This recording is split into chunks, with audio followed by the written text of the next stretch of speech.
네, 안녕하세요. 주식하는 피터팬, 주터팬입니다. 7월 11일 일요일 평화로운 하루 보내시길 바라고요. 오늘도 역시 기업 분석에 앞서서 전일 증시, 금요일날 주식이 어떻게 마무리되었나 브리핑을 해드리며 코스피와 코스닥의 현재 위치에 대해서 살펴보는 시간을 가져보도록 하겠습니다. 자, 증시 한 줄 평으로는 모멘텀 둔화라고 볼 수 있겠는데요. 코스피는 마이너스 1% 정도, 코스닥은 마이너스 0.54% 정도 하락하며 마무리가 되었습니다. 사실 이 전날 나스닥이 조금 많이 떨어지는 거를 보면서 금요일날 증시가 조금 힘들겠구나 라고 생각은 했는데 이 코스닥보다 코스피가 조금 더 많이 빠졌더라고요. 델타 변이발 글로벌 증시가 약세로 돌아서면서 코스피가 하락한 것이다 라는 의견이 대부분이었고요. 반면에 미국 10년물 국채금리 같은 경우는 1.3% 밑으로 하락하면서 2월 이후 최저치를 달성했습니다. 국채금리가 내려간다는 것은 경기 회복이 둔화된다라는 이야기이기도 하고 위험자산이 선호된다라는 이야기이기도 하겠죠. 위험자산으로는 역시 주식을 예로 들 수 있겠습니다. 자, 그리고 일본에서 팬데믹이 다시 확산하자 7월 12일부터 8월 22일까지 네 번째 긴급사태를 선포하기로 결정했는데요. 결국에 무관중으로 올림픽을 개최한다라고 하네요. 무관중이라는 게 사실 아쉽긴 하지만 안전이 먼저이기 때문에 이번 올림픽은 집에서 응원을 해야겠습니다. 자, 그리고 제가 아까 경기 둔화에 대해서 말씀을 드렸는데요. 미국 지난주 저녁에 접수된 실업수당 신규 청구 건수는 전주 대비 2,000건이나 증가했다라고 합니다. 그러니까 경기가 완연하게 회복되고 있다라고 말하기에는 아직 이른 거죠. 다음으로는 첨보라는 회사가 2차전지 전해질 증설 계획에 52주 신고가를 경신했는데요. 첨보는 제가 예전에 영상에서 한번 다뤄드렸던 적이 있습니다. 2차전지 관련 회사들을 다시 한번 주목해볼 때가 아닌가라는 생각이 드네요. 시가총액 상위 종목 같은 경우는 대부분 약한 모습을 보여주면서 마무리되었습니다. 강했던 업종으로는 통신업, 섬유의복이 있었고 약했던 업종으로는 은행, 증권, 보험이 있었네요. 수급 동향을 살펴보시면 외국인이 1조 원가량 시장에 매도를 했고 코스피에서는 외인, 기관이 아주 많이 팔았고 반면에 개인분들이 밑에서 받쳐주는 그런 모습을 보여주었습니다. 코스닥에서는 반대로 외인이 매수를 했고 기관과 개인이 파는 모습을 보여주었죠. 아시아 주요 증시가 하락했기 때문에 한국도 같이 하락을 했고 원달러 같은 경우는 최근에 계속 올라가는 모습을 보여주었는데 1 내려가서 현재는 1148.5를 유지하고 있네요. 자, 코스피와 코스닥의 위치에 대해서 살펴보기 전에 증시 키 팩터를 먼저 점검하고 갈 텐데요. 부정적인 측면으로는 경제 회복 둔화가 우려되고 이 녀석 때문에 델타 변이 재확산 우려가 급증하고 있죠. 자, 그리고 고용 측면에서 보더라도 재계 플러스 부양책 효과가 소멸되어 회복이 둔화되고 있습니다. 국채금리는 계속해서 급락하고 있고 경기 피크아웃 우려, 그러니까 경기 성장 시기가 이미 최상단을 치고 내려가고 있는 것이 아닌가, 이런 것에 대해서 우려가 있다는 것이죠. 긍정적인 측면으로는 연준은 유동성 공급 지속을 기대하고 있고요. 경제 회복 둔화 때문에 테이퍼링에 대한 본격 논의는 내년으로 미뤄질 수도 있다라고 하네요. 최근에 증시 동향으로는 믿고 사는 빅테크 선호도가 급증하고 있고 인플레 우려는 쏙 들어간 상황입니다. 국내 증시에 대한 의견을 좀 간단하게 요약해서 전달드리면 시장의 유동성은 계속해서 급증하고 있고 경기 회복에 대한 우려가 커진다고 유동성이 증시에서 탈출할 확률은 낮습니다. 유동성은 증시 안에서도 어떤 상황에도 확실하게 성장이 보장된 기업에 집중될 가능성이 높고요. 이 경우 소수의 고성장 기업들의 프리미엄이 급증할 수 있습니다. 국내도 마찬가지겠고요. 아주 단순하게 코로나 구간에도 성장세를 유지한 기업들이 프리미엄 상승 가능성이 높은 기업들, 이런 기업들을 예로 들 수 있겠는데요. 대표적으로 엔터, 컨텐츠 기업을 예로 들 수 있습니다.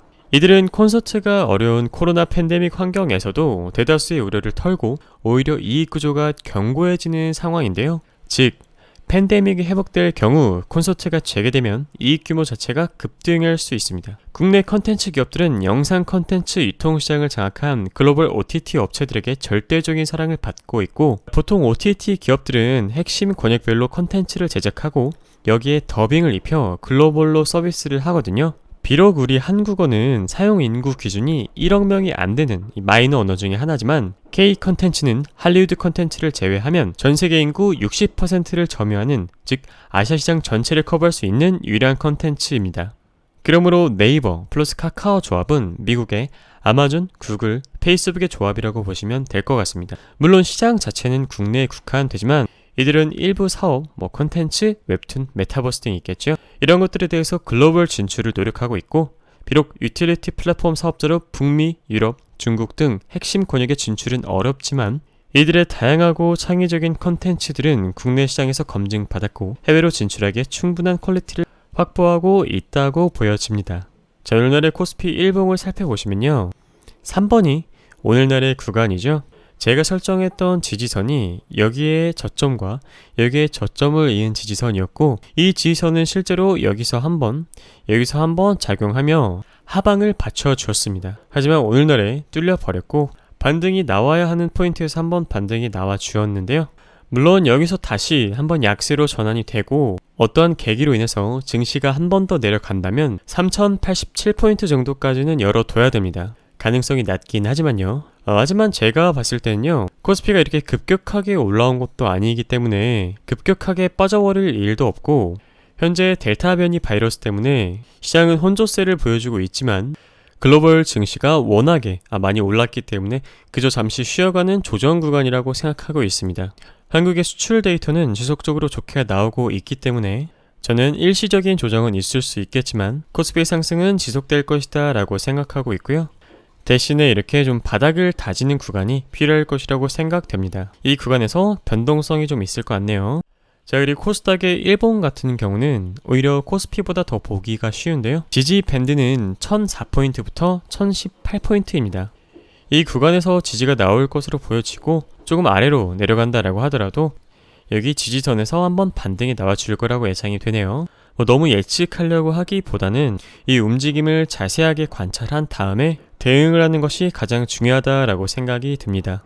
자, 오늘 소개해드릴 회사를 한마디로 표현하자면 훌륭한 기업 실적과 생산 설비 기준 세계 1위 바이오 CMO 회사인데요. 바로 삼성바이오로직스입니다. 시가총액은 56조 원 정도 되고요. 삼성바이오로직스를 소개해드리는 이유는 2분기 가동률 상승으로 시장 기대치를 상회할 것이라는 긍정적인 전망이 있고 실질적으로 훌륭한 기업 실적을 보여주고 있으며, 아까 말씀드린 것처럼 생산 설비 기준으로 세계 1위의 바이오 CMO 회사죠. 이런 것들을 고려해봤을 때 투자 의견은 매수, 목표 주가는 102만원으로 상향했다라는 전망이 있는데요. 자세하게 살펴보시죠. 자, 먼저 2분기 매출액은 3,761억 원으로 전년 대비 플러스 22%, 영업이익 같은 경우는 1,505억 원으로 무려 전년 대비 플러스 86%라는 놀라운 성장치를 보여주었습니다. 무려 시장 기대치를 플러스 43%나 상회할 것이라는 긍정적인 전망이 있는데요. 2분기에 반영되는 공장 가동률은 전분기 대비 1공장은 40% 상승, 2공장은 동일, 3공장은 40% 상승하였다라고 합니다. 공장 가동률이 높아지면 당연히 매출, 영업이익 늘어나겠죠. 1분기 3공장 가동률이 50% 수준임에도 불구하고 추후에 인식이 되는 초기 단계 생산 물량 반영과 환율 하락, 유지보수로 인한 1공장 가동률 하락 영향으로 부진한 실적을 기록한 건 사실입니다. 물론 2분기 평균 환율이 1121원으로 전년 동기 대비 마이너스 8% 하락한 것도 있었죠. 하지만 1공장 가동률이 회복되었고 3공장 가동률 상승과 더불어 초기 단계 생산 물량이 이번 분기에는 적을 것으로 추측이 되어서 실적 개선 효과가 클 것으로 예상이 됩니다. 자, 그리고 최근에 나온 뉴스를 보시면 아시겠지만 모더나 백신이 델타 변이 바이러스에 효과가 있다라는 연구 데이터가 있더라고요. 오리지널 균주 대비 변이 바이러스에서 중화효과 2.1에서 8.4배나 떨어졌다라고 합니다. 변이 종류에 따라 적게는 2.1배부터 많으면 8.4배까지 떨어지는 거죠. 제가 이 얘기를 왜 드리냐면 삼성바이오로직스는 모더나와 실제로 생산 계약을 체결했기 때문이죠. 이러한 것들을 고려해봤을 때 팬데믹 관련 CMO 수주 수혜 등의 효과로 하반기에도 삼성바이오로직스는 호실적이 예상됩니다. 정말 냉정하게 말해서 저는 내년까지도 이어질 것 같네요. 자, 그리고 최근에 삼성바이오로직스 안과 질환 치료제 루센티스의 바이오시밀러 허가 권고에 따른 신약 가치 반영이 되었고, 이에 따른 목표 주가를 102만원으로 상향하며 투자 의견은 매수를 유지한다라고 합니다. 2022년에는 이 공장의 유지보수 공사가 있긴 하겠지만 생산 효율성이 개선되고 상반기에는 mRNA 원료 생산 완공 및 4공장 수주 확보까지 기대해볼만 하다라고 합니다. 자, 그리고 삼성바이오로직스의 최근 분기 실적을 보시면요, 21년 1분기, 21년 2분기입니다. YOY 기준, 즉 20년 1분기와 20년 2분기와 성적을 비교해 봤을 때 매출액과 영업이익 부분에서 아주 큰 성장을 이뤄낸 모습을 직접적으로 확인할 수 있습니다. 자, 그리고 삼성바이오로직스는 2018년부터 21년까지 매년 매출액 신고가를 지속적으로 갱신해왔고 영업이익도 마찬가지입니다. 게다가 부채 비율은 60% 이하로 상당히 준수하고요. 회사의 유보율도 상당히 준수하죠. 마지막으로 21년 예상 주당 순이익인 EPS를 봤을 때 근 3년 동안 가장 높은 수치를 부여받았습니다. 분기 실적으로 보더라도 연간 실적으로 보더라도 실적이 상당히 훌륭한 회사임을 알 수 있죠. 자, 그리고 가장 인상 깊었던 부분은요, 영업이익률인데요. 영업이익률이 이렇게 해마다 증가하는 회사는 정말 오랜만에 보는 것 같습니다.